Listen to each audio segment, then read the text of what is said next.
Hello everybody and welcome. In this video I will show you how to fix when one earbud isn't working on your headphones, a REALME T310. You have to start by put your headphones to the charging case and now close the case. Right here we should have not connected.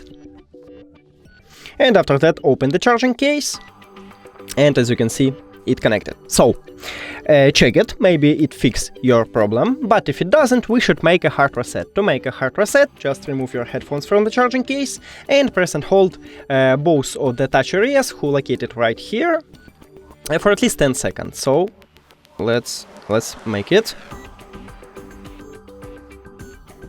Here we go. Now put your headphones to the charging case, close the case, click the information icon or settings icon if you have Android.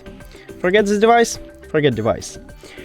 Also, if you have Android, click pair new device, and after that open the charging case. It should enter to prank mode automatically, so just click on it at the device list. We did it! Thank you for watching this video. If you found it helpful, please consider subscribing to the channel and leave the like on the video. It's really important to us.